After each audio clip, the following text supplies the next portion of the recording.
آپ سن رہے ہیں درس حدیث۔ مؤلف ہیں فضیلت الشیخ حضرت مولانا حافظ فضل الرحیم اشرفی صاحب حفظہ اللہ تعالی، محتمم و رئیس جامعہ اشرفیہ لاہور پاکستان۔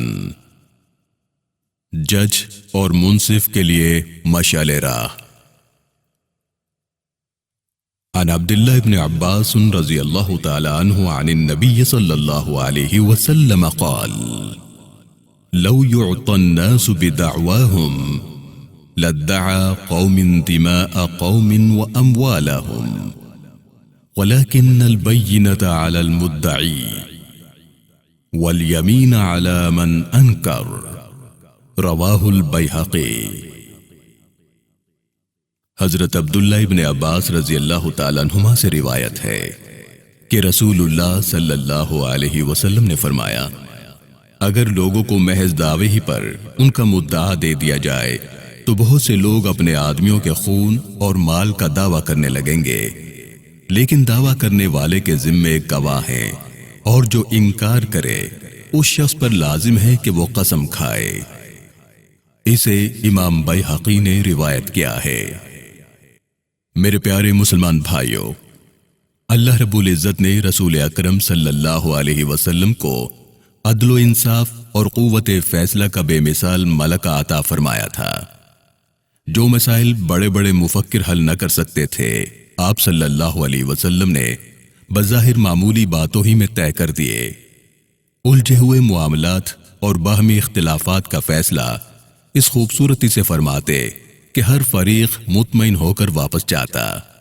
رسول اکرم صلی اللہ علیہ وسلم نے اپنے اسوہ حسنہ کے ذریعے یہ سکھایا کہ ہر عادل و منصف جج کے لیے ضروری ہے کہ وہ ذاتی اغراض سے بے نیاز ہو کر فریقین سے حسن سلوک کا برتاؤ کرے، کسی کی ناجائز جانبداری نہ کرے، مقدمے والے بلا امتیاز مذہب و ملت، قوم و نسل اس پر اعتماد کریں، وہ قرائن و شواہد سے خوب کام لے، واقعات کی تحقیق کرے، گواہوں اور قسموں سے مقدمات میں وضاحت پیدا کرے، اپنی معاملہ شناس طبیعت سے مقدمات حل کرے، فیصلے کے وقت اپنی طبیعت کو جوش اور غصے سے الگ رکھے۔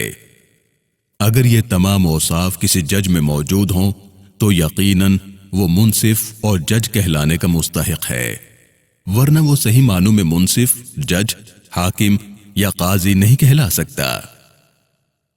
رسول اکرم صلی اللہ علیہ وآلہ وسلم کی سیرت طیبہ پر نگاہ ڈالتے ہیں تو معلوم ہوتا ہے کہ آپ نبوت سے پہلے ہی مکہ مکرمہ میں منصف تسلیم کیے جا چکے تھے۔ آپ کو امین و صادق کا لقب دیا جا چکا تھا۔ ربیع بن خثیم رضی اللہ تعالیٰ عنہ سے روایت ہے کہ اسلام سے پہلے جاہلیت کے زمانے میں بھی نبی اکرم صلی اللہ علیہ وسلم کے حکم مانے جاتے تھے۔ آپ کے پاس مقدمے آیا کرتے تھے اور آپ کے فیصلے تمام قبائل میں بنظر استحسان دیکھے جاتے تھے۔ چنانچہ دیگر مقدمات کے علاوہ حجر اسود کا اہم مقدمہ بھی آپ ہی کے ہاتھوں سے حل ہوا، جس کی وجہ سے تمام قبائل میں عداوت کی آگ لگ چکی تھی۔ قریب تھا کہ اس معاملے پر جنگ و جدل ہو جاتا، لیکن رسول اکرم صلی اللہ علیہ وسلم نے اس خوبی سے جھگڑے کا حل فرما دیا کہ آپ کے فیصلے سے تمام قبائل خوش ہو گئے۔ میرے پیارے بھائیوں، رسول اللہ صلی اللہ علیہ وسلم نے مختلف علاقوں میں قاضی مقرر فرما دیے تھے جو اپنے علاقوں کے مقدمات نمٹاتے تھے۔ کوئی اہم مقدمہ ہوتا یا کسی فیصلے کی اپیل کرنا ہوتی تو وہ حضور اکرم صلی اللہ علیہ وسلم کی عدالت میں پیش ہوا کرتی تھی۔ یہاں تک کہ یہود و نصارہ بھی اپنے مقدمات آپ کی عدالت میں لے جانے کی کوشش کرتے تھے، کیونکہ انہیں یقین تھا کہ وہاں سے انصاف ہی ملے گا۔ ایک مرتبہ ایک یہودی اور مسلمان کے درمیان جھگڑا ہو گیا تو یہودی نے کہا کہ چلو محمد سے اس کا فیصلہ کرا لیں۔ مقدمہ پیش ہوا، شہادتیں لی گئیں تو رسول اکرم صلی اللہ علیہ وسلم نے فیصلہ یہودی کے حق میں دے دیا۔ باہر نکل کر مسلمان نے یہودی سے کہا کہ چلو حضرت عمر فاروق رضی اللہ تعالیٰ عنہ کی کچہری بھی راستے میں ہے، ان سے بھی فیصلہ لے لیں۔ جب وہاں پہنچے، مقدمہ پیش ہوا، یہودی نے آپ صلی اللہ علیہ وسلم کے فیصلے کی تفصیل سنائی۔ حضرت عمر رضی اللہ تعالیٰ عنہ اٹھے، اندر گئے اور تلوار لا کر مسلمان کا سر تن سے جدا کر دیا، اور فرمایا کہ جسے رسول اللہ صلی اللہ علیہ وسلم کے فیصلے پر اعتماد نہیں، اس کی سزا یہی ہے۔ بعد میں وحی الہی کے ذریعے حضرت عمر ابن الخطاب رضی اللہ تعالیٰ عنہ کے اس فیصلے کی توثیق بھی ہوئی۔ رسول اکرم صلی اللہ علیہ وسلم کے پاس جو مقدمات آتے تھے ان کا جلد از جلد فیصلہ ہو جاتا تھا، نہ تاریخیں پڑتی تھیں نہ کچھ خرچ ہوتا تھا۔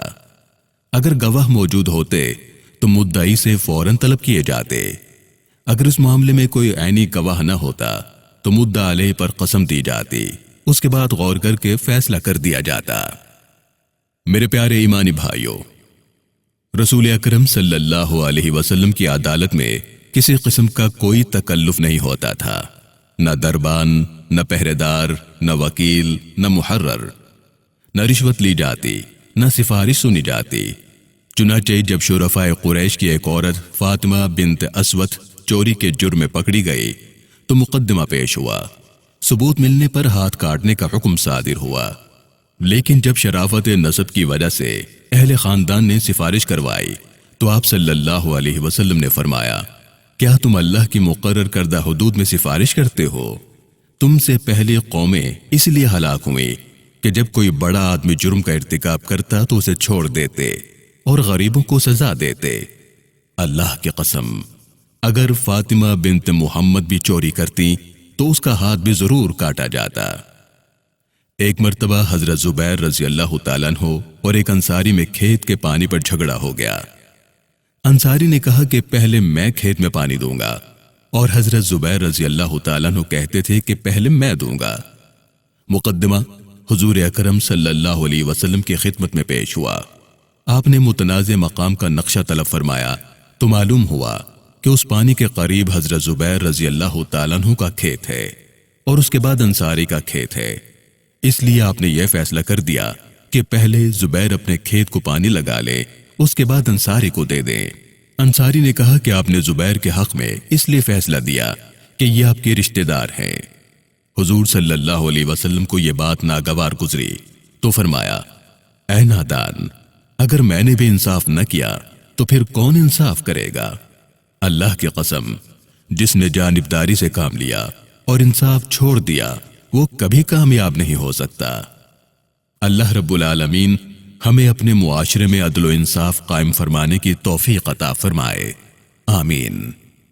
وآخر دعوانا ان الحمد للہ رب العالمین۔